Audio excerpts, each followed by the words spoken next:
ZDTech. 3 minutes pour tout comprendre.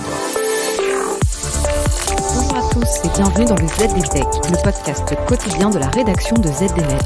Je m'appelle Clarisse Trey et aujourd'hui, je vous explique pourquoi la politique zéro Covid en Chine contribue à redorer le blason des acteurs de la tech.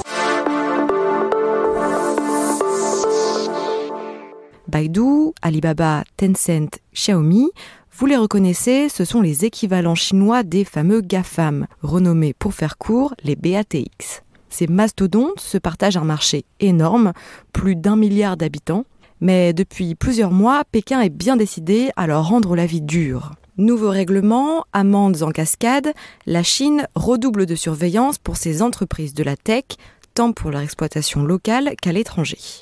Mais depuis l'arrivée du variant Omicron, cette politique hostile vacille. Pourquoi ? À cause des confinements. Depuis plusieurs semaines, 19 provinces chinoises se retrouvent en effet sous cloche, dont l'agglomération de Shanghai et ses 26 millions d'habitants. Politique zéro Covid oblige, les confinements sont très stricts.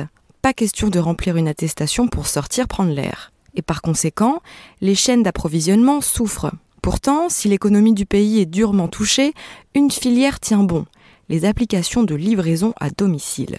Pour nourrir la population confinée, les plateformes ont mis au point des systèmes de distribution efficaces. D'abord en s'approvisionnant en produits frais auprès des agriculteurs, puis en recrutant des armées de travailleurs pour livrer les commandes. En fin de compte, le gouvernement de Pékin est bien forcé de l'admettre, les Alibaba, Meituan et autres plateformes numériques sont bien utiles en temps de crise. Le Covid sauvera-t-il alors les BATX de cette bataille livrée par Pékin ? À en croire certains analystes, oui. D'après eux, le gouvernement chinois serait prêt à assouplir les réglementations contre la Big Tech. Le Wall Street Journal avance par exemple que Pékin pourrait repousser les nouvelles règles visant à limiter le temps que passent les jeunes sur les applications mobiles. Mais attention, qui dit assouplissement dit aussi contrepartie. Le gouvernement pourrait demander une participation de 1% au capital de certaines entreprises comme Tencent et Meituan, un peu comme avec ByteDance, la maison mère de TikTok.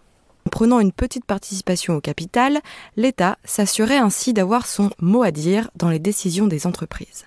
Une manière sans équivoque de s'assurer que les entreprises de la tech sont alignées sur ces politiques générales.